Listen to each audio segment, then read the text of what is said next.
Mid day prime के प्रायोजक हैं LIC, हर पल आपके साथ।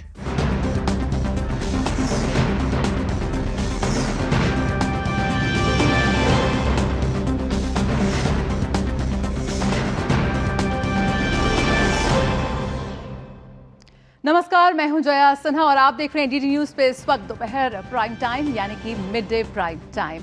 अखंड भारत, एक भारत श्रेष्ठ भारत में किस तरह इस वक्त एकता दिवस का महापर्व मनाया जा रहा है, उसकी हमने एक सुबह झलक देखी और प्रधानमंत्री के संबोधन में कई कड़े संदेश यहां पर निकल कर आए। तो वहीं बिहार के चुनावी समर में इस वक्त एनडीए ने जारी किया है अपना घोषणा पत्र। क्या कुछ प्रतिक्रिया निकल कर आ रही है ग्राउंड जीरो पर इस वक्त बिहार विधानसभा चुनावों से भी, उसकी भी आपको खास रिपोर्ट दिखाएंगे। लेकिन आइए शुरुआत करते हैं सबसे पहले इस वक्त की बड़ी खबर के साथ।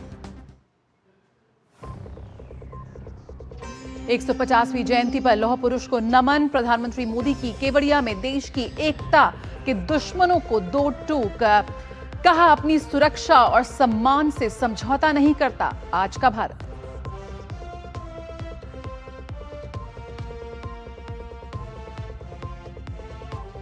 प्रधानमंत्री मोदी का कांग्रेस पर करारा प्रहार।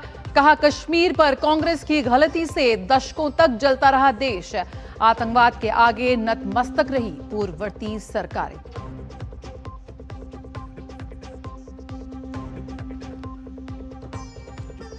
स्टैच्यू ऑफ यूनिटी के सामने दिखी एक भारत श्रेष्ठ भारत की झांकी। वायुसेना ने भी दिखाई ताकत। देश भर में रन फॉर यूनिटी का आयोजन। लोग बढ़ चढ़कर ले रहे हैं हिस्सा।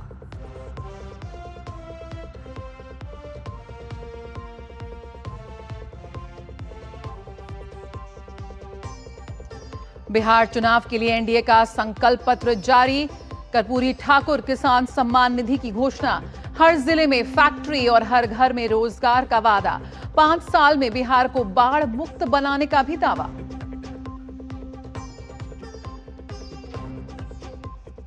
और रक्षा मंत्री राजनाथ सिंह ने कुआलालंपुर में अपने अमेरिकी समकक्ष पीट हेगसेथ से की मुलाकात। दोनों नेताओं ने 10 वर्षीय अमेरिका भारत प्रमुख रक्षा साझेदारी की रूपरेखा पर किए हस्ताक्षर।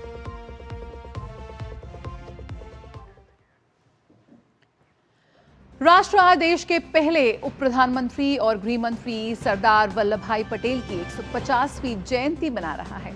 इस मौके पर आयोजित राष्ट्रीय एकता दिवस के मुख्य कार्यक्रम में प्रधानमंत्री नरेंद्र मोदी गुजरात के केवड़िया पहुंचे। उन्होंने स्टैच्यू ऑफ यूनिटी पर महान नेता को अपनी श्रद्धांजलि अर्पित की। हर साल 31 अक्टूबर को राष्ट्रीय एकता दिवस मनाया जाता है। ये दिन देश के महान स्वतंत्रता सेनानी और पहले गृह मंत्री सरदार वल्लभ भाई पटेल को समर्पित है, जिन्हें लौह पुरुष के नाम से भी जाना जाता है।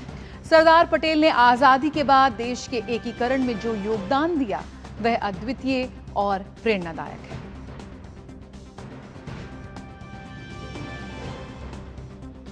प्रधानमंत्री नरेंद्र मोदी ने राष्ट्रीय एकता दिवस समारोह में हिस्सा लिया। इस दौरान उन्होंने एकता दिवस की शपथ दिलाई और एकता दिवस परेड में भी हिस्सा लिया।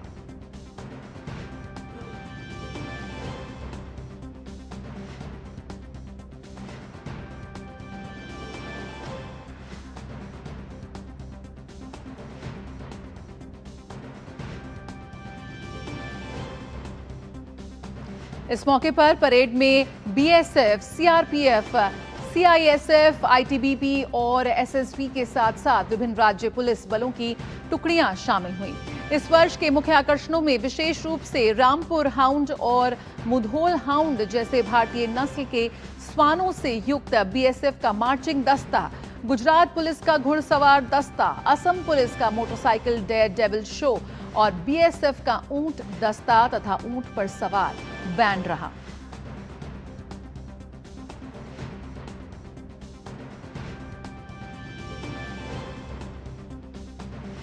इस मौके पर कलाकारों द्वारा सांस्कृतिक कार्यक्रम में भारतीय संस्कृति की समृद्धि और विविधता को दर्शाते हुए भारत के शास्त्रीय नृत्यों का प्रदर्शन भी किया गया।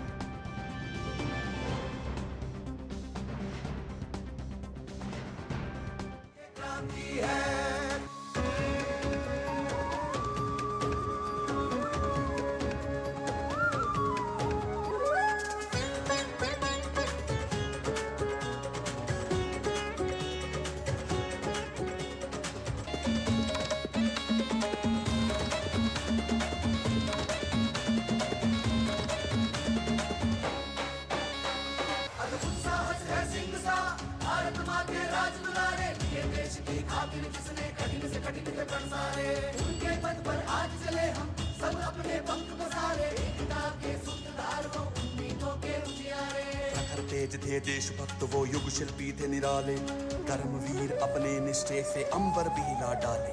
अगर हिमालय बना खड़ा है बलिदानों की घाटी पर, हमसे बढ़कर देश हमारा, गर्व हमें परिपाटी पर। जन्म सदा ले भारत में, हम मरे इसी की माटी पर।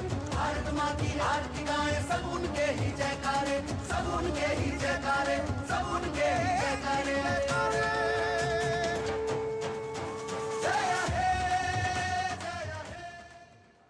गुजरात के एकता नगर में आयोजित राष्ट्रीय एकता दिवस परेड के दौरान भारतीय वायुसेना की सूर्य किरण एरोबैटिक टीम ने आसमान को तिरंगे के रंग में रंग दिया। की दूरी पर उड़ान भरते हुए कंधे से कंधा मिलाकर कुछ इस प्रकार उड़ान भर रहे हैं मानो एकता की अदृश्य डोर से बंधे हुए हो। से मिलते हैं कंधे कदमों से कदम मिलते हैं, हम चलते हैं जब ऐसे तो दिल दुश्मन के हिलते हैं। कंधों से मिलते हैं कंधे कदमों से कदम मिलते हैं, हम चलते हैं जब ऐसे तो दिल दुश्मन के हिलते हैं। हॉक मार्क 132 आपकी बाईं ओर से।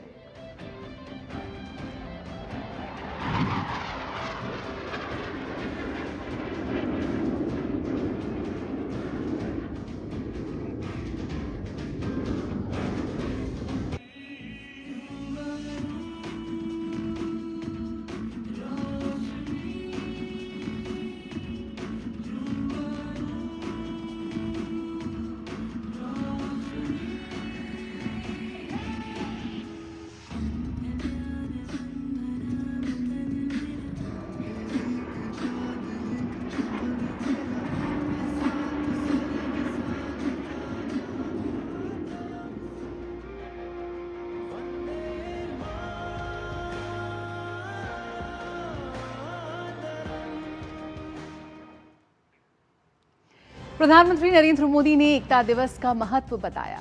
उन्होंने कहा कि हम ऐसे कार्यों को बढ़ावा देंगे जो देश की एकता को मजबूती देती है। एकता दिवस हर भारतीय के लिए संदेश भी है और संकल्प भी।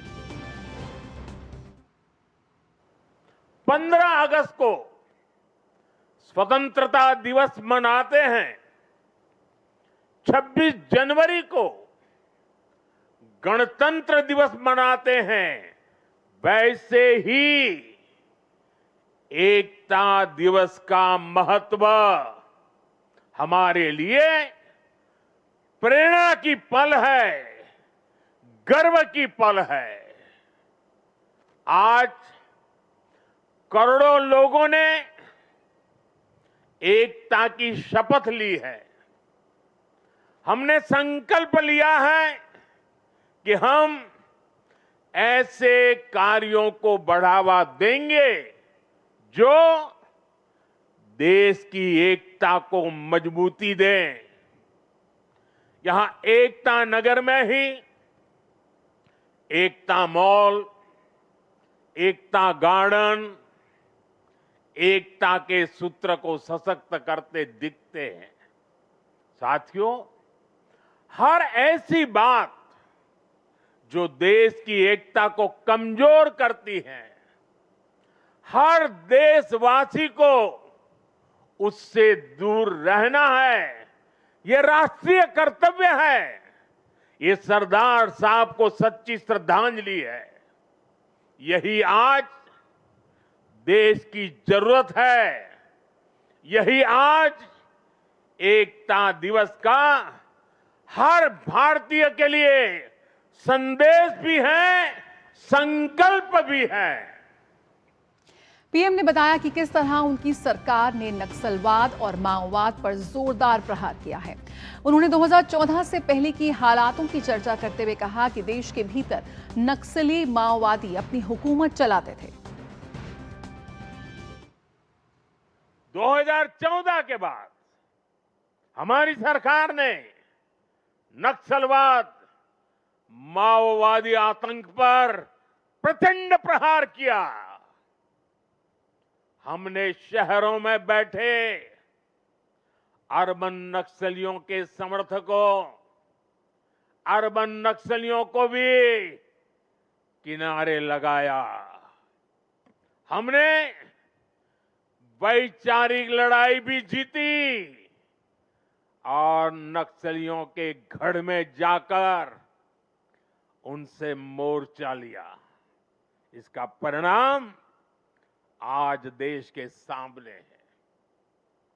2014 के पहले देश के करीब 125 जिले माओवादी आतंक की चपेट में थे।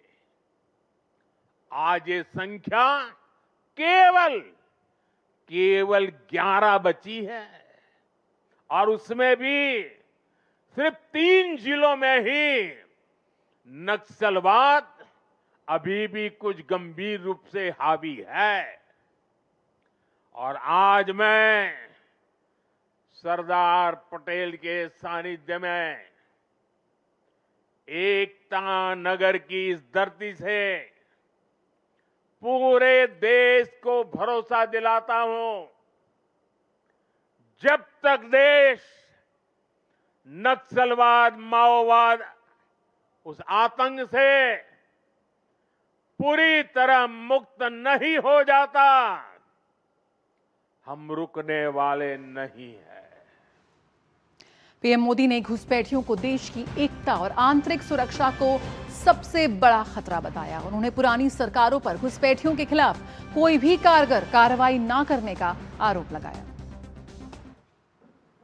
आज देश की एकता और आंतरिक सुरक्षा को बहुत बड़ा खतरा घुसपैठियों से भी है। देश के भीतर दशकों से विदेशी घुसपैठिए आते रहे। वो देशवासियों के संसाधनों पर कब्जा करते रहे, डेमोग्राफी का संतुलन बिगाड़ते रहे, देश की एकता दांव पर लगाते रहे। लेकिन पुरानी सरकारें इतनी बड़ी समस्या पर आंख मूंदे रही। वोट बैंक की राजनीति के लिए राष्ट्र की सुरक्षा को जानबूझकर खतरे में डाला गया। गुजरात के एकता नगर में आयोजित राष्ट्रीय एकता दिवस परेड के दौरान भारतीय वायुसेना की सूर्य किरण एरोबैटिक टीम ने आसमान को तिरंगे के रंग में रंग दिया। आइए आपको दिखाते हैं एक बार फिर इसकी झलक। आगमन किया अपनी सिग्नेचर डायमंड फॉर्मेशन में।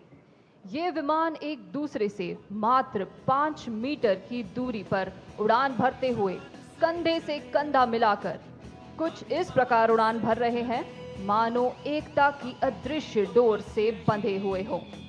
से मिलते हैं कंधे कदमों से कदम मिलते हैं, हम चलते हैं जब ऐसे तो दिल दुश्मन के हिलते हैं। कंधों से मिलते हैं कंधे कदमों से कदम मिलते हैं, हम चलते हैं जब ऐसे तो दिल दुश्मन के हिलते हैं। हॉक मार्क 132 आपकी बाईं ओर से।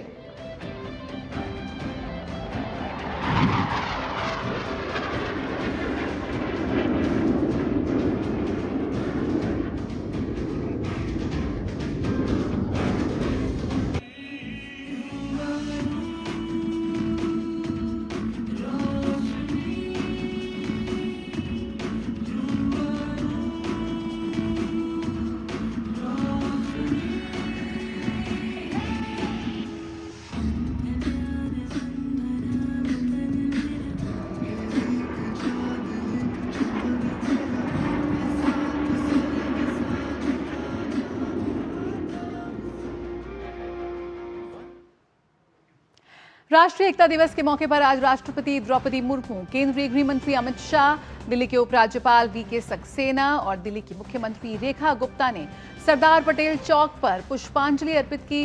इस वर्ष राष्ट्रीय एकता दिवस का आयोजन विशेष है क्योंकि ये सरदार पटेल की 150वीं जयंती है। तो देश भर में एकता दिवस एक महापर्व के रूप में मनाया जा रहा है। जब एक भारत श्रेष्ठ भारत, अखंड भारत के सरदार वल्लभ भाई पटेल के सपनों को आज एक बार फिर हम जी रहे हैं।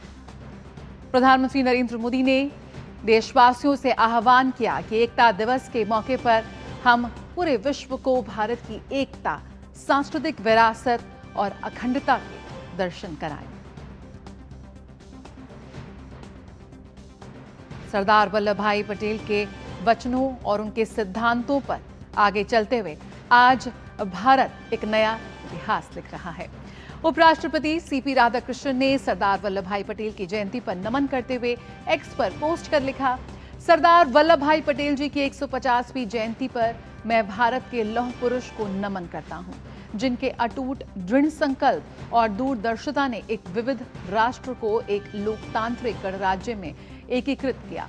राष्ट्र निर्माण, रियासतों के एकीकरण और राष्ट्रीय एकता के प्रति उनकी प्रतिबद्धता में उनका अमूल्य नेतृत्व प्रेरणा का स्तंभ बना हुआ है। सरदार पटेल की देशभक्ति, अनुशासन और दृढ़ निश्चय की विरासत आज भी भारत की प्रगति और लचीलेपन का मार्गदर्शन करती है। आइए हम एकता और अखंडता के उनके आदर्शों को बनाए रखने के लिए फिर प्रतिबद्ध हों। और राजधानी दिल्ली में रन फॉर यूनिटी का आयोजन किया गया। दिल्ली के मेजर ध्यानचंद राष्ट्रीय स्टेडियम में केंद्रीय गृह मंत्री अमित शाह ने रन फॉर यूनिटी को हरी झंडी दिखाकर रवाना किया। इस कार्यक्रम में केंद्रीय मंत्री मनसुख मांडविया, मनोहर लाल, बंडी संजय, दिल्ली के उपराज्यपाल बीके सक्सेना और सीएम रेखा गुप्ता भी उपस्थित थीं। लौह पुरुष और देश के पहले गृह मंत्री सरदार वल्लभ भाई पटेल की 150वीं जयंती एकता दिवस के अवसर पर शुक्रवार को राजधानी दिल्ली के मेजर ध्यानचंद स्टेडियम में रन फॉर यूनिटी का आयोजन किया गया, जिसे केंद्रीय गृह मंत्री अमित शाह ने हरी झंडी दिखाकर रवाना किया। इस मौके पर केंद्रीय गृह मंत्री ने कहा कि आजादी के बाद देश को एकता के सूत्र में पिरोकर भारत माता का वर्तमान मानचित्र बनाने का विराट काम सरदार वल्लभ भाई पटेल ने किया था। अंग्रेजों ने देश को 562 छोटी बड़ी रियासतों में बांटने का काम किया, परंतु सरदार पटेल की कुने ही थी, उनकी दृढ़ता ही थी, उनकी क्षमता ही थी कि बहुत कम समय में सभी 562 रियासतों को एकजुट कर आज का भारत का मानचित्र, आज का नक्शा सरदार पटेल के कारण बना। और इसी काम ने आज के भारत की नींव रखी। और उसमें एक ही चीज छूट गई थी, धारा 370 से कश्मीर हमारे साथ जुड़ना, पूर्ण रूप से जुड़ना बाकी रह गया था। तो नरेंद्र मोदी जी ने सरदार साहब का वो काम भी पूरा कर दिया। गृहमंत्री ने कांग्रेस पर निशाना साधा और कहा कि कांग्रेस ने हमेशा सरदार पटेल की उपेक्षा की और उन्हें उचित सम्मान नहीं दिया। सरदार साहब का उचित सम्मान उस वक्त की कांग्रेस सरकारों ने नहीं किया। उनको भारत रत्न देते देते 41 साल लग गए। 41 साल बाद उनको भारत रत्न से सम्मानित किया गया। उनके काम के अनुरूप कोई स्मारक भी नहीं बनाया गया। जब नरेंद्र मोदी जी गुजरात के मुख्यमंत्री बने, तब उन्होंने संकल्प लिया कि केवड़िया कॉलोनी में दुनिया पूरी देखती रह जाए, इस तरह का सरदार साहब का स्मारक बनाएंगे। और वहीं पर स्टैच्यू ऑफ यूनिटी का कंसेप्ट रखा गया। और आज वो भारत के सबसे प्रसिद्ध यात्रा स्थानों में से एक बना है। गौरतलब है कि प्रधानमंत्री नरेंद्र मोदी ने देश की एकता और अखंडता के लिए अहम योगदान देने वाले सरदार वल्लभ भाई पटेल की याद में रन फॉर यूनिटी को आयोजित करने की शुरुआत की थी, जिसका मकसद देश की अखंडता को बढ़ावा देने के साथ नागरिकों के बीच आपसी सद्भाव की भावना को मजबूत करना है। उर्मिलेश भट्टी की रिपोर्ट, डीडी न्यूज, दिल्ली। और विदेश मंत्री डॉक्टर एस जयशंकर ने सरदार वल्लभ भाई पटेल की 150वीं जयंती पर उन्हें एक्स पर श्रद्धांजलि दी। उन्होंने एक्स पर पोस्ट कर लिखा, राष्ट्रीय एकता दिवस पर राष्ट्र उनकी दूरदर्शिता और नेतृत्व को याद करता है, जिसने हमारी एकता और अखंडता को सुरक्षित रखा। हम एक स्वतंत्रता सेनानी और एक आदर्श प्रशासक के रूप में उनके योगदान को भी हृदय से याद करते हैं।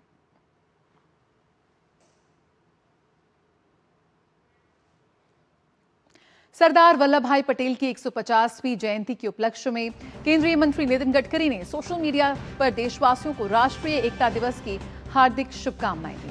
उन्होंने लिखा, भारत रत्न सरदार वल्लभ भाई पटेल जी भारत की एकता और अखंडता के प्रतीक हैं। आधुनिक भारत के शिल्पकार के रूप में उन्होंने अपने दृढ़ संकल्प और मजबूत इच्छा शक्ति का परिचय दिया। देश के प्रति उनका कार्य सदियों को प्रेरित करता रहेगा। आज उनकी जयंती दिवस पर उन्हें कोटि कोटि नमन। समस्त देशवासियों को राष्ट्रीय एकता दिवस की हार्दिक शुभकामनाएं। आज देश भर में एकता दौड़ यानी कि रन फॉर यूनिटी का आयोजन किया गया है। यह आयोजन एकता और एकजुटता की स्थायी भावना का जश्न मनाता है, जिसकी कल्पना सरदार पटेल ने भारत के लिए की थी। दिल्ली, चंडीगढ़, मुरादाबाद, फतेहाबाद, हैदराबाद, पणजी की तस्वीरें आप देख रहे हैं, जहां आज एकता दौड़ में बड़ी संख्या में लोग शामिल हुए। दिल्ली, चंडीगढ़, मुरादाबाद, पणजी, हैदराबाद, फतेहाबाद, देश भर में रन फॉर यूनिटी का आयोजन किया गया और कई दिग्गज सितारे इसमें शामिल होते हुए और युवाओं को प्रेरित करते हुए नजर आए।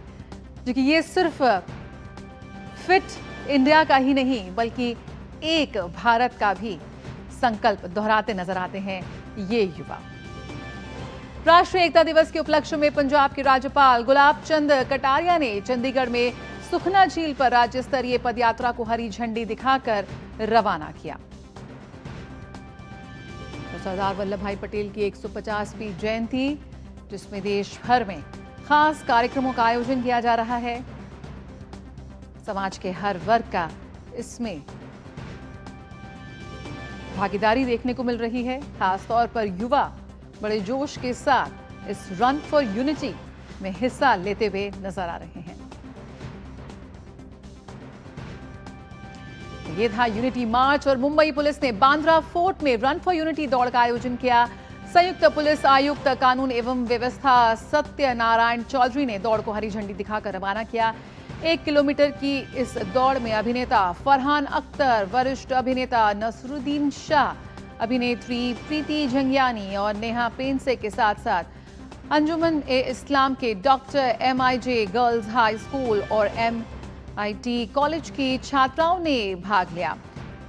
बांद्रा फोर्ट में शुरू और समाप्त हुई इस कार्यक्रम ने मुंबई की जीवंत भावना को प्रतिबिंबित किया, जिसमें नागरिकों, छात्रों और मशहूर हस्तियों ने सरदार पटेल के एकता के चिरस्थायी दृष्टिकोण के प्रति साझा श्रद्धांजलि अर्पित की।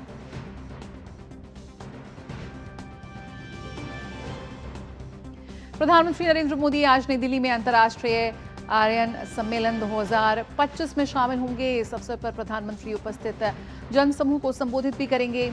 ये कार्यक्रम महर्षि दयानंद सरस्वती की 200वीं जयंती और आर्य समाज की सेवा के 150 वर्षों के उपलक्ष्य में आयोजित ज्ञान ज्योति महोत्सव का एक महत्वपूर्ण हिस्सा है। इस शिखर सम्मेलन में सेवा के 150 स्वर्णिम वर्ष शीर्षक से एक प्रदर्शनी भी आयोजित की जाएगी, जो शिक्षा, सामाजिक सुधार और आध्यात्मिक उत्थान में आर्य समाज के योगदान के माध्यम से उसकी परिवर्तनकारी यात्रा को प्रदर्शित करेगी। शिखर सम्मेलन का उद्देश्य महर्षि दयानंद सरस्वती की सुधारवादी और शैक्षिक विरासत का सम्मान करना है। शिक्षा, सामाजिक सुधार और राष्ट्र निर्माण में आर्य समाज की 150 वर्षों की सेवा का जश्न मनाता है और विकसित भारत 2047 के अनुरूप वैदिक सिद्धांतों और स्वदेशी मूल्यों के बारे में वैश्विक जागरूकता को भी प्रेरित करना है। रुकेंगे एक छोटे से ब्रेक के लिए, जल्द हाजिर होते हैं। आप देखते रहिए मिड डे प्राइम। मैं हूं देश का दिल, देश की धड़कन, गौरवशाली परंपरा, समृद्ध संस्कृति, अप्रतिम प्राकृतिक संपदा को सहेजे हुए स्थापना की 70वीं सीढ़ी पर सशक्त सक्षम नेतृत्व के साथ डॉक्टर मोहन यादव का अभ्युदय मध्य प्रदेश, अतुल्य मध्य प्रदेश। जन कल्याण के प्रगति पथ पर विकास के नित नए सोपान गढ़ते अलौकिकता से जगमग मध्य प्रदेश के स्थापना दिवस पर दिखेगी 1 से 3 नवंबर तक प्रदेश की समृद्ध संस्कृति की झलक, जिसमें ड्रोन शो, विश्व बंद, जुबिन नौटियाल, हंसराज रघुवंशी और स्नेहा शंकर की सांगीतिक प्रस्तुतियां एवं सम्राट विक्रमादित्य महानाट्य मंचन के साथ आकर्षक प्रदर्शनियों के आयोजन शामिल हैं। आइए हमारे अपने मध्य प्रदेश के 70वें स्थापना दिवस को धूमधाम से मनाएं। मेरा मध्य प्रदेश है। LIC युवा प्रोफेशनल्स के लिए लाए हैं नवजीवन श्री। करें नियमित प्रीमियम का भुगतान, जीवन बीमा का आनंद लें, प्राप्त करें प्रीमियम के प्रतिशत पर गारंटीकृत एडिशंस, अपने वित्तीय लक्ष्यों के अनुरूप मैच्योरिटी पर गारंटीकृत धनराशि पाएं। मौजूदा पॉलिसी धारकों के लिए आकर्षक अतिरिक्त लाभ आज ही खरीदें। ब्रेक के बाद स्वागत है और आइए अब बात करते हैं बिहार विधानसभा चुनावों की, जिसके लिए आज पटना में एनडीए ने अपना संकल्प पत्र जारी कर दिया है। इस मौके पर भाजपा के राष्ट्रीय अध्यक्ष जेपी नड्डा, मुख्यमंत्री नीतीश कुमार, एजेएमएस प्रमुख जीतन राम मांझी, लोजपा रामविलास के राष्ट्रीय अध्यक्ष चिराग पासवान, आरएलएम प्रमुख उपेंद्र कुशवाहा सहित अन्य नेता मौजूद रहे। एनडीए गठबंधन ने 25 महत्वपूर्ण संकल्पों के साथ जनता के बीच जाने का निर्णय लिया है। एनडीए के घोषणा पत्र का मुख्य फोकस रोजगार सृजन और उद्योग धंधों के विकास पर है। इसमें समाज के सभी वर्गों, विशेषकर महिलाओं और युवाओं का ध्यान रखा गया है। एनडीए ने अपनी घोषणा पत्र में किसानों को 3000 प्रति वर्ष, 7 एक्सप्रेसवे, मुफ्त बिजली, इलाज, पक्के मकान और कर्पूरी ठाकुर सम्मान निधि समेत अगले 5 साल में 1 करोड़ नौकरी देने की बात कही है। तो यहां पर संकल्प पत्र जारी कर दिया गया है एनडीए की ओर से, और खास तौर पर रोजगार सृजन और उद्योगों पर खासा जोर इस घोषणा पत्र में नजर आ रहा है। एनडीए के संयुक्त संकल्प पत्र पर केंद्रीय मंत्री और भाजपा चुनाव प्रभारी धर्मेंद्र प्रधान ने कहा कि मुख्यमंत्री नीतीश कुमार के नेतृत्व में बिहार में पिछले 20 साल से एनडीए की शासन सेवा चल रही है, जो कि आने वाले 5 साल तक इसे और नई ऊंचाइयों तक ले जाया जाएगा। उन्होंने कहा कि संकल्प पत्र में युवाओं के लिए रोजगार, महिलाओं का सशक्तिकरण, किसानों, पिछड़ों का विकास हमारी प्राथमिकता है। आज एनडीए ने अपना संकल्प पत्र बिहार की जनता के सामने रखा है। प्रधानमंत्री की पूर्वोदय योजना के तहत यहाँ की मुख्यमंत्री नीतीश कुमार जी के नेतृत्व में बिहार में पिछले 20 साल से एनडीए की शासन सेवा चली आ रही है। आने वाले 5 साल तक इसको कैसे और एक नई ऊंचाई तक ले आ जाएगा। युवाओं की रोजगार, महिलाओं की सशक्तिकरण, किसानों की विकास, पिछड़ों की विकास, दलितों की उन्नति, यही सब आज हमारी संकल्प पत्र की प्राथमिकता में रहे। बिहार विधानसभा चुनाव से पहले एनडीए के संयुक्त संकल्प पत्र को भाजपा सांसद रविशंकर प्रसाद ने समाज के सभी वर्ग के लिए हितकारी बताते हुए कहा कि प्रधानमंत्री नरेंद्र मोदी और मुख्यमंत्री नीतीश कुमार की अगुवाई में गरीबों और वंचितों के लिए संवेदनशील सरकार काम कर रही है। उन्होंने कहा कि ये संकल्प पत्र सबकी चिंता करता है, जिसमें 1 करोड़ युवाओं को नौकरी देने और अति पिछड़ों के विकास के लिए सुप्रीम कोर्ट के जज की अध्यक्षता में कमेटी बनाने की घोषणा इसका उदाहरण है। माननीय नरेंद्र मोदी जी की अगुवाई में केंद्र सरकार और माननीय नीतीश कुमार की अगुवाई में एनडीए की बिहार सरकार गरीबों के लिए विशेष चिंता करती है। उपेक्षित, किसान, पिछड़े, अति पिछड़े, सामान्य वर्ग, ये मैनिफेस्टो सबों की चिंता करता है। लेकिन 1 करोड़ नौजवानों को नौकरी देना, उद्यमशीलता के लिए स्किल सेंटर बनाना और विशेष रूप से बड़ी संख्या में जो अति पिछड़े हैं उनके विकास के लिए एक सुप्रीम कोर्ट जज की अध्यक्षता में एक कमेटी बना करके उनके विकास का रोड मैप बनाना, इसे कहते हैं विकास।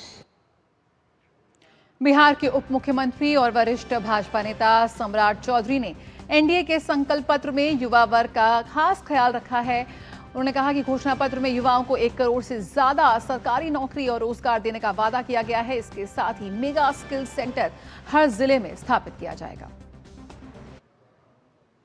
हम लोगों ने 25 महत्वपूर्ण मुद्दों के साथ जनता के बीच में जाने का निर्णय लिया है।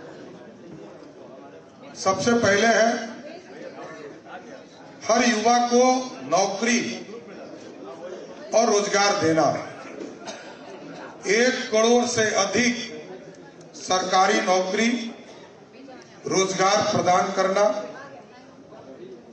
कौशल विकास करना, बिहार को ग्लोबल स्किलिंग सेंटर के माध्यम से स्थापित करना।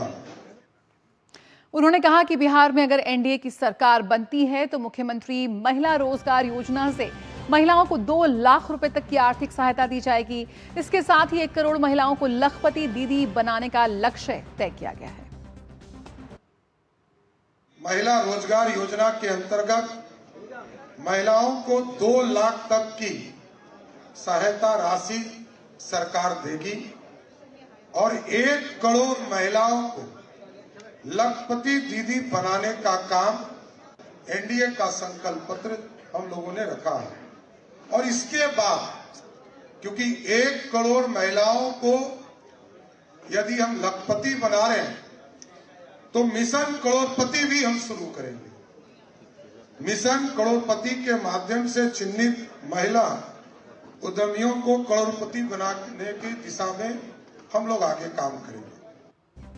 वहीं इसी के साथ अति पिछड़ा वर्ग के विभिन्न व्यवसायिक समूहों को 10 लाख रुपए की सहायता दी जाएगी। साथ ही सुप्रीम कोर्ट के रिटायर्ड जज की अध्यक्षता में एक उच्च स्तरीय समिति का गठन किया जाएगा जो अति पिछड़ा वर्ग की विभिन्न जातियों के सामाजिक और आर्थिक स्थिति का आकलन कर उनके सशक्तिकरण के लिए न्यायोचित कदम उठाने हेतु सरकार को सुझाव देगी।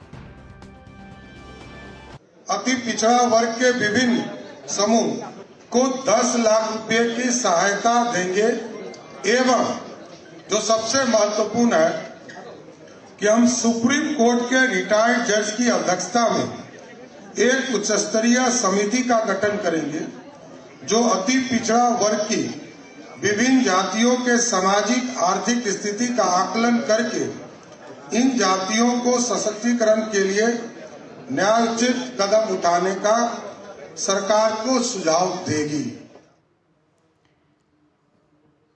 और बिहार विधानसभा चुनाव में इस वक्त ग्राउंड जीरो पर क्या कुछ हालात हैं, आइए सीधे रुक करते हैं। हमारे संवाददाता पटना में मौजूद है मधुरेश नारायण और समस्तीपुर में मौजूद है हमारे संवाददाता राजेश राज।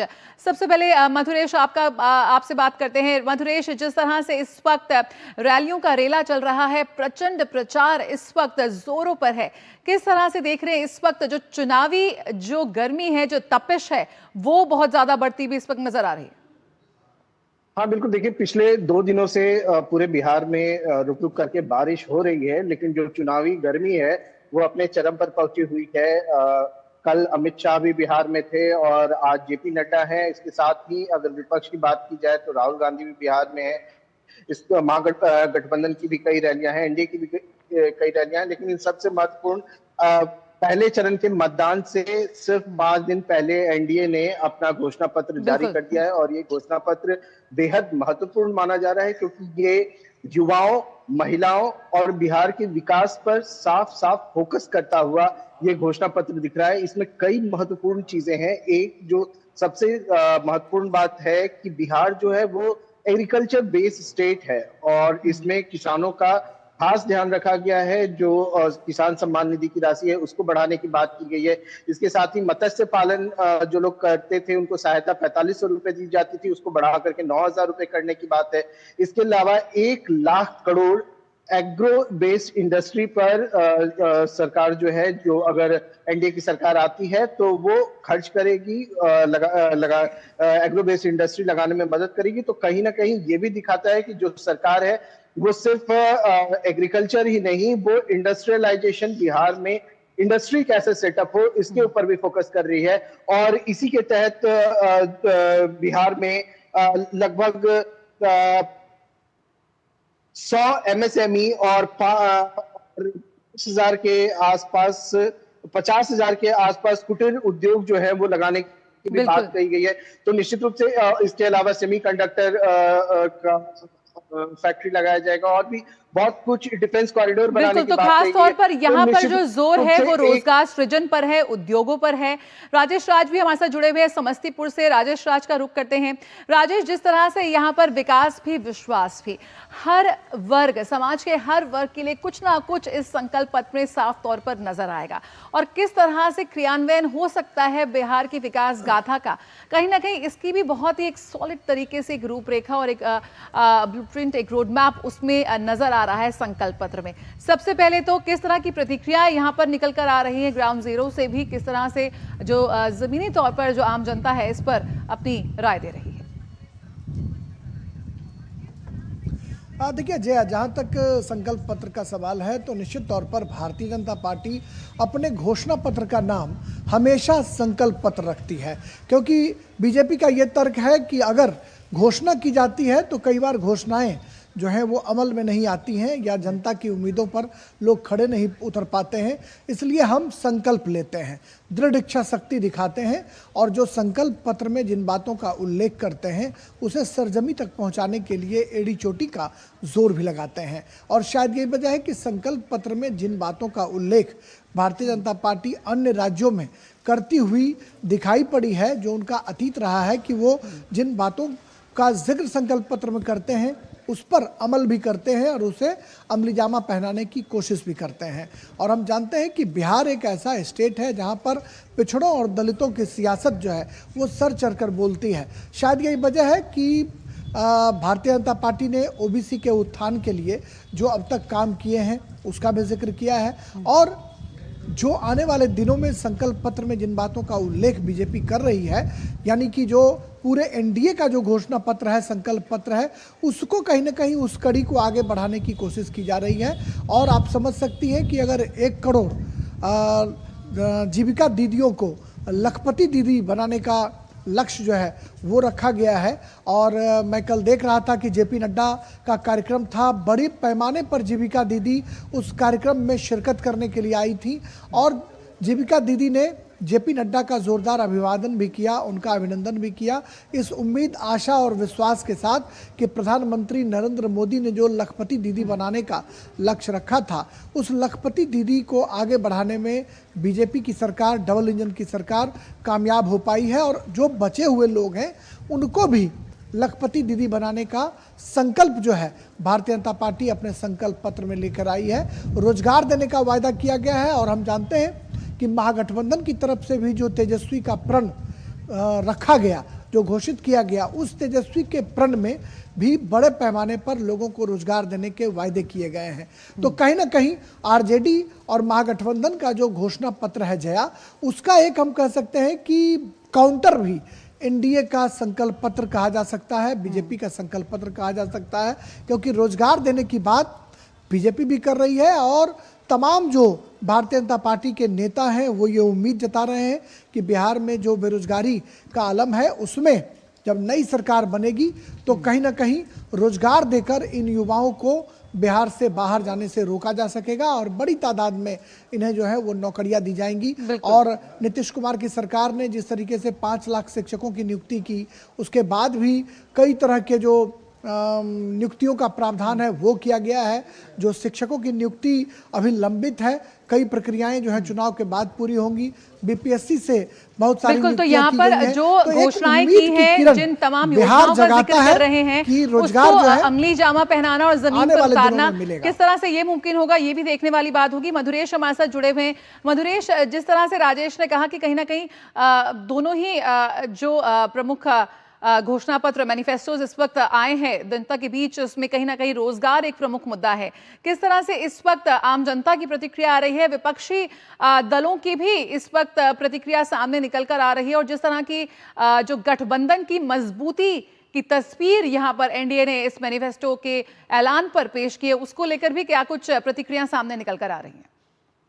देखिए, एक सबसे जरूरी बात है, जहां तक रोजगार का सवाल है, तो जब हम महागठबंधन के मैनिफेस्टो को देखते हैं तो उसमें हर घर एक सरकारी नौकरी की बात कही जा रही है। जो बिहार के इकोनॉमिस्ट है, जो बिहार के जानकार हैं, वो बताते हैं कि ये जरा मुश्किल लगता है कि हर घर एक सरकारी नौकरी दी जा सके। लेकिन जब आप एनडीए के घोषणा संकल्प पत्र को देखते हैं और उसमें लिखा हुआ है कि 5 साल में, जैसा कि नीतीश कुमार ने पहले भी कहा था कि 5 साल में 1 करोड़ जो युवा हैं उनको रोजगार दिया जाएगा। तो 5 साल के एक ड्यूरेशन में 1 करोड़ जो रोजगार है उसका सृजन जो है वो संभव है, क्योंकि उसका भी एक रोड मैप जो मैनिफेस्टो है उसमें दिखाई देता है, इंडिया के मैनिफेस्टो में दिखाई देता है। क्योंकि जब उद्योग लगेंगे, जब इंडस्ट्रियल कॉरिडोर बनेगा, जब डिफेंस कॉरिडोर बनेगा, जो चिप की फैक्ट्री लगेगी, तो उसमें निश्चित रूप से रोजगार का सृजन होता हुआ दिखेगा। दूसरी तरफ बात करें जो एकता की जो घोषणा पत्र है उसके रिलीज होने की एकता की, तो जहां एक तरफ महागठबंधन का जब घोषणा पत्र जिसका नाम तेजस्वी प्रण दिया गया था, जब वो जारी हो रहा था, तो बड़े लीडर में सिर्फ एक तेजस्वी यादव वहां पे दिख रहे थे, दूसरे सीपीआईएमएल से दीपंकर भट्टाचार्य थे, उसके बाद कांग्रेस से अखिलेश प्रसाद यादव थे जो कि पूर्व अध्यक्ष हैं, उसके अलावा पवन खेड़ा थे। लेकिन कांग्रेस बताया गया था कि प्रियंका गांधी शामिल होंगी, लेकिन वो किसी कारण से वो शामिल नहीं हो सकी। जबकि जब एनडीए की बात करें तो एनडीए में एक सिरे से मुख्यमंत्री नीतीश कुमार थे, इसके अलावा जीतन राम मांझी थे, चिराग पासवान थे, धर्मेंद्र प्रधान थे, जेपी नड्डा थे, और इसके अलावा उपेंद्र कुशवाहा, यानी पूरा का पूरा जो एनडीए था वो वहां पे खड़ा होकर एक इंटैक्ट और सशक्त फिगर दिखा रहा था कि एनडीए मजबूती के साथ एक साथ खड़ी है। तो कहीं ना कहीं इसमें ही एक बड़ा डिफरेंस देखने को मिल रहा है। जो घोषणा पत्र जारी हो रही है महागठबंधन की, नाम तेजस्वी प्रण है और कांग्रेस का कोई बहुत बड़ा लीडर वहां पे मौजूद नहीं है, जबकि एनडीए का जो घोषणा पत्र जारी हो रहा है उसका नाम संकल्प पत्र है। जैसा कि राजेश आज बता रहे थे कि घोषणा पूरी भी हो सकती है, नहीं भी हो सकती है, लेकिन एनडीए हर राज्य में या लोकसभा चुनाव के वक्त भी जो घोषणा पत्र लेके आती है उसका नाम संकल्प पत्र रखती है, क्योंकि वो संकल्प है, वो बिहार हो या कोई और स्टेट हो, वो पूरा किया जाएगा। बिल्कुल, बहुत बहुत शुक्रिया राजेश राज और मधुरेश, फिलहाल इस जानकारी के साथ जुड़ने के लिए। तो बिहार विधानसभा चुनाव 2025 जिसमें पहले चरण की वोटिंग के लिए बहुत कम समय बाकी है और यहाँ पर एनडीए ने अपना जो संकल्प पत्र है वो जारी किया और उसको लेकर लगातार इस वक्त चर्चा जारी है। रुकेंगे एक छोटे से ब्रेक के लिए, जल्द हाजिर होते हैं, आप बने रहिए मिड डे प्राइम के साथ। ओ हरी भैया, अरे वाह, खेतों में कौन सी फसल लगाए हो? 12 महीने कमा कर दे ऐसी फसल। क्या? मैंने नया व्यवसाय शुरू किया है। उसके लिए पैसे? इसमें किसी निवेश की जरूरत ही नहीं। अच्छा मुखिया जी। अरे मुखिया जी नमस्ते। अरे हरी, कब आ रहे हो? आप बस चलिए, मैं पहुंचता हूं। अब मैं LIC एजेंट हूं। LIC एजेंट बनो, अब बड़ा सोचो। हमारी वेबसाइट पर जाएं या अपनी नजदीकी LIC शाखा से संपर्क करें। ब्रेक के बाद स्वागत है, आप देख रहे हैं मिड डे प्राइम। राष्ट्रपति द्रौपदी मुर्मू ने बुधवार को अंबाला एयरफोर्स स्टेशन से भारतीय वायुसेना के अत्याधुनिक लड़ाकू विमान राफेल में ऐतिहासिक उड़ान भरी। इस उड़ान के दौरान राष्ट्रपति ने अपनी सैन्य क्षमताओं में विश्वास जताते हुए देशवासियों के लिए एक विशेष संदेश भी दिया। कुरुक्षेत्र की ऐतिहासिक जमीन के ऊपर है, आप अपने दाहिनी तरफ ब्रह्म सरोवर देख सकती है। क्या आप अपने इस अनुभव से देश को कोई संदेश देना चाहती हैं मैम? प्रिय देशवासियों, नमस्कार। राफेल की ये उड़ान मेरे लिए एक अविस्मरणीय अनुभव है। इस आधुनिक विमान से आज मैं इस प्राचीन भूमि और ब्रह्म सरोवर की को देख रही हूँ, जो हमारी सांस्कृतिक विविधता और ऐतिहासिक यात्रा का प्रतीक है। हमारी सैन्य से क्षमता और मेरा विश्वास और अधिक दृढ़ हो रहा है। मैं इस उड़ान से के लिए सैनिकों को बहुत बहुत धन्यवाद देना चाहती हूँ। तो आसमान से राष्ट्रपति का देशवासियों को संदेश। और उपराष्ट्रपति CP राधाकृष्णन आज वाराणसी के 1 दिवसीय दौरे पर रहेंगे। उपराष्ट्रपति वाराणसी के सिगरा में नए संत राम भवन के उद्घाटन समारोह में मुख्य अतिथि के रूप में शामिल होंगे। इस अवसर पर उत्तर प्रदेश के मुख्यमंत्री योगी आदित्यनाथ भी मौजूद रहेंगे। श्री काशी नट्टू कोटई नगर सत्रम प्रबंधन सोसाइटी ने 60 करोड़ रुपए की लागत से 140 कमरों वाला 10 मंजिला सत्रम भवन बनवाया है। वाराणसी में सोसाइटी द्वारा निर्मित ये दूसरा सत्रम है और इसका उद्देश्य आने वाले श्रद्धालुओं की सेवा करना और युवा पीढ़ी को इस पवित्र नगरी की यात्रा करने के लिए प्रोत्साहित करना है। ये पहल काशी और तमिलनाडु के बीच सदियों पुराने आध्यात्मिक और सांस्कृतिक संबंधों को दर्शाती है और एक भारत श्रेष्ठ भारत की भावना में मजबूत काशी तमिल संबंध का प्रतीक है। उद्घाटन कार्यक्रम के बाद उपराष्ट्रपति काशी विश्वनाथ मंदिर भी जाएंगे और पूजा अर्चना करेंगे।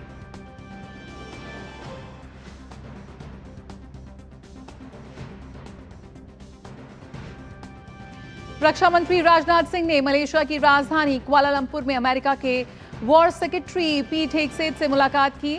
इस दौरान दोनों पक्षों में महत्वपूर्ण बैठक के दौरान रक्षा संबंधी मामलों पर चर्चा हुई।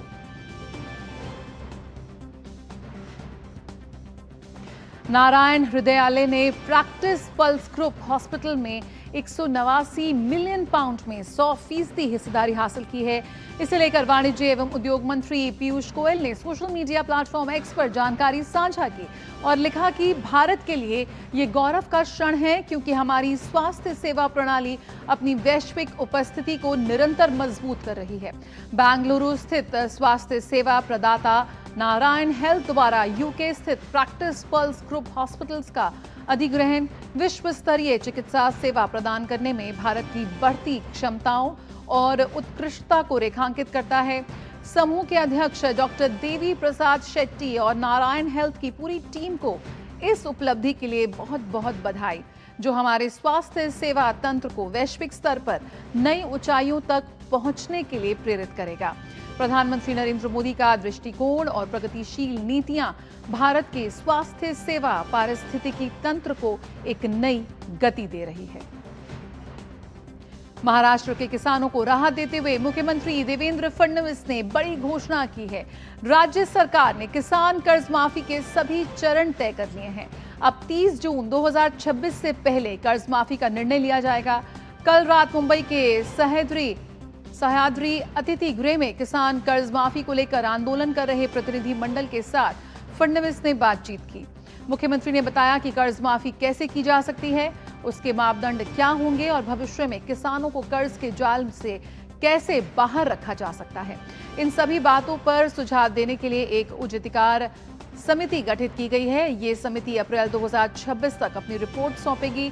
इसकी सिफारिशों के आधार पर 3 महीने के भीतर कर्ज माफी लागू की जाएगी। वहीं प्राकृतिक आपदाओं से प्रभावित किसानों की मदद के लिए सरकार ने 32,000 करोड़ रुपए के राहत पैकेज को प्राथमिकता दी है। अब तक 8,000 करोड़ रुपए किसानों के खातों में जमा किए जा चुके हैं। इस सप्ताह के अंत तक 18,500 करोड़ रुपए और वितरित किए जाएंगे। मुख्यमंत्री ने कहा कि अगले 15 दिनों में 90% किसानों के खातों में सीधा भुगतान पहुंच जाएगा। इस बैठक में उप मुख्यमंत्री एकनाथ शिंदे, अजीत पवार, राज्य मंत्रिमंडल के अन्य मंत्री और किसान आंदोलन के प्रतिनिधि भी शामिल थे। बैठक के बाद किसान नेताओं ने कहा कि सरकार ने अब कर्ज माफी के चरणों की जानकारी दे दी है, इसलिए हम संतुष्ट हैं और आंदोलन को स्थगित करने की घोषणा करते हैं। महाराष्ट्र की हमारी सरकार ने अपना जो घोषणा पत्र दिया था, उस घोषणा पत्र में किसानों को कर्जा माफ करेंगे, इस प्रकार की हमने घोषणा की थी। उसी तर्ज पर आज हम लोगों ने फैसला किया है। एक हमने इसके ऊपर कमेटी तैयार की है। ये कमेटी किस प्रकार से कर्जा माफ करना है, उसके नियम निकष क्या होंगे, इसके ऊपर अभ्यास करके अप्रैल के फर्स्ट वीक में हमको एक अपना रिपोर्ट देगी और उसके बाद 3 महीने में यानी 30 जून से पहले हम लोग उस रिपोर्ट के आधार पर ये जो हमारे किसान हैं, इन किसानों को कर्जा माफ करेंगे। वक्त है एक छोटे से ब्रेक का। जल्द हाजिर होते हैं। आप देख रहिए मिड डे प्राइम। क्या आपको है आकर्षक बचत विकल्पों की तलाश? LIC प्रस्तुत करता है नवजीवन श्री सिंगल प्रीमियम प्लान। एक मुश्त प्रीमियम राशि जमा करें, जीवन बीमा कवर का आनंद उठाएं, परिपक्वता पर गारंटीकृत निश्चित राशि प्राप्त करें। तरलता विकल्प भी उपलब्ध। अभी खरीदें। मौजूदा पॉलिसी धारकों के लिए आकर्षक छूट, नियम और शर्तें लागू। हेलो राजेश जी, मैं पुलिस थाने से बोल रहा हूँ। फिर से आप डिजिटल अरेस्ट में हो, दूसरे कमरे में जाइए, अकेले। आपके पार्सल में ड्रग्स मिले हैं, लंबे जाएंगे। 10 लाख दीजिए, बच जाएंगे। सर इतने कहाँ से? एक लिंक भेजा है, अभी प्रोसेसिंग के लिए 2 लाख भेजिए, बाकी बाद में। 2 लाख? क्या हुआ पापा? बेटा ये कह रहे हैं कि मेरे पार्सल में से ड्रग्स मिले हैं। अरे काट दिया। पैनिक मत कीजिए पापा, डिजिटल अरेस्ट जैसा कुछ नहीं होता है, ये सब फ्रॉड है। फ्रॉड?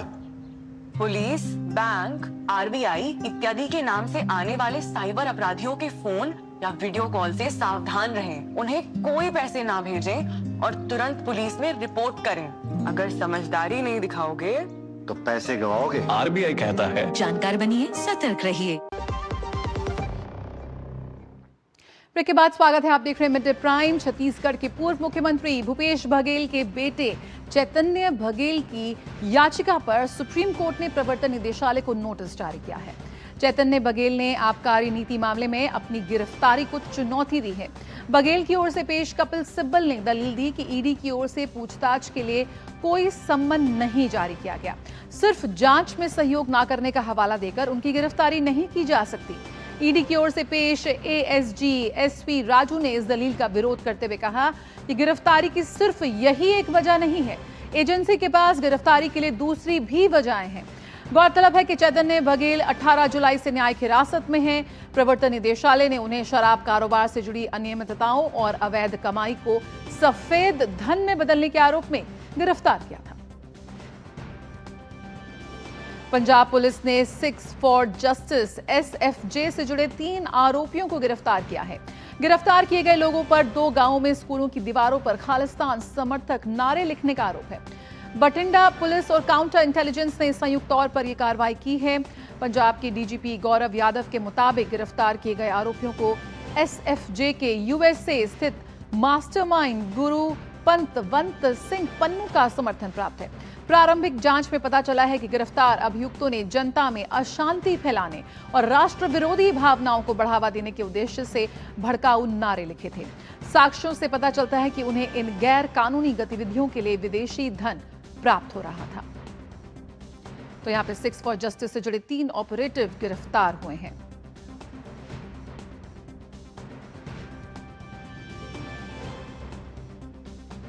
वक्त एक छोटे से ब्रेक का, जल्द हाजिर होते हैं। आप बने रहिए मिड डे प्राइम के साथ।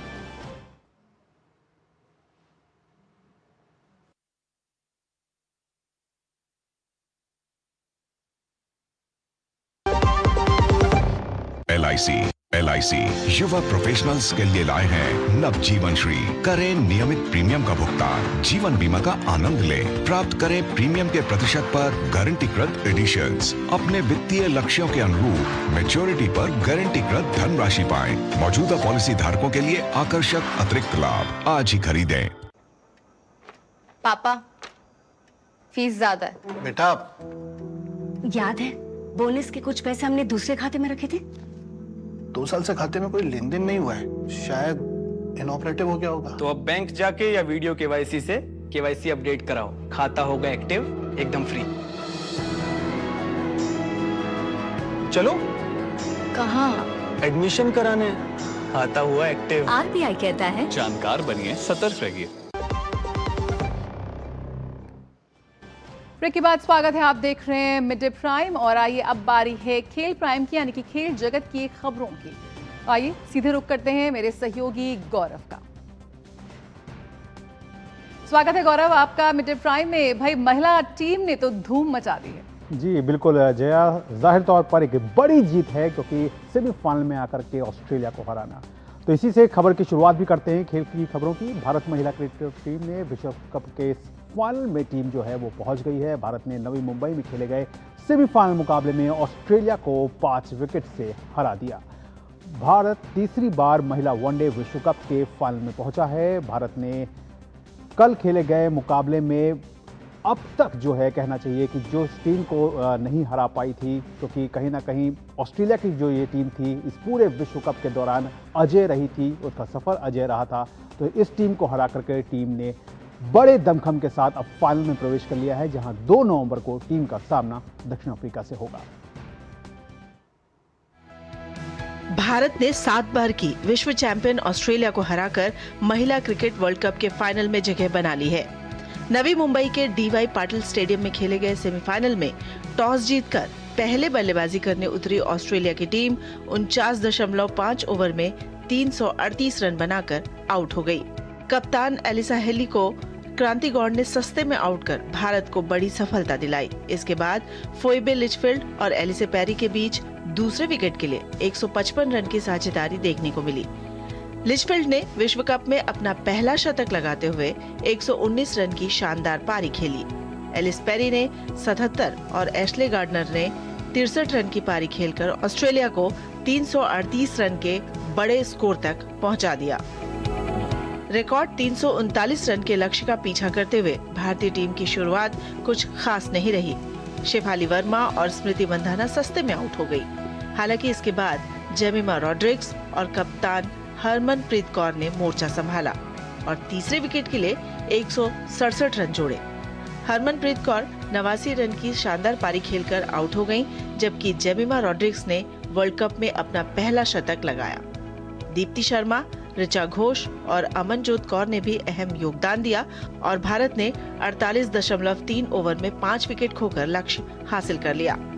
127 रन की नाबाद पारी खेलने वाली जेमिमा रॉड्रिग्स को प्लेयर ऑफ द मैच चुना गया। 339 रन का ये लक्ष्य महिला क्रिकेट वर्ल्ड कप के इतिहास में हासिल किया गया सबसे बड़ा लक्ष्य है। भारत तीसरी बार महिला वनडे वर्ल्ड कप के फाइनल में पहुंचा है। भारत ने आज तक कभी महिला क्रिकेट वर्ल्ड कप नहीं जीता है। 2 नवंबर को नवी मुंबई में होने वाले फाइनल में भारत का सामना दक्षिण अफ्रीका से होगा।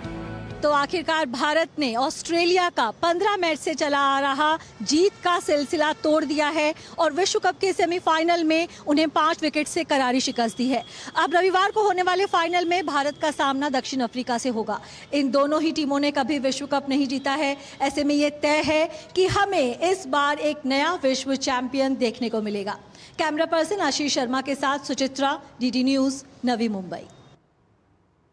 तो वाकई भारतीय महिला टीम का तो ज़बरदस्त प्रदर्शन देखने को मिला है। वहीं भारतीय पुरुष क्रिकेट टीम भी आज ऑस्ट्रेलिया से T20 सीरीज में लोहा ले रही है। भारत और ऑस्ट्रेलिया के बीच 5 मैच की T20 सीरीज का दूसरा मुकाबला इस वक्त मेलबर्न के मैदान पर खेला जा रहा है, जहां ऑस्ट्रेलिया ने टॉस जीता और पहले गेंदबाजी करने का फैसला किया। ताज़ा जानकारी मिलने तक पहले बल्लेबाजी करने उतरी टीम इंडिया ने बिना किसी नुकसान के 4 रन बना लिए हैं। इस पर मैदान पर इस वक्त टीम इंडिया का जो रिकॉर्ड है वो बेहद शानदार रहा है और मेलबर्न में टीम का प्रदर्शन जो है वो काफ़ी अच्छा देखने को भी मिलता रहा है। T20 सीरीज का पहला मुकाबला कैनबरा के मोनुका ओवल स्टेडियम में खेला गया था, जो बारिश के चलते रद्द हो गया था। मेलबर्न की पिच पर बल्लेबाजों का दबदबा देखने को मिला है और इस मैदान पर सर्वाधिक स्कोर 186 है। भारतीय टीम की स्पिन गेंदबाजी आक्रमण ऑस्ट्रेलिया के लिए बड़ी दिक्कत साबित हो सकती है। गौरतलब है कि इससे पहले खेली गई वनडे सीरीज को ऑस्ट्रेलिया की टीम ने 2-1 से अपने नाम किया था।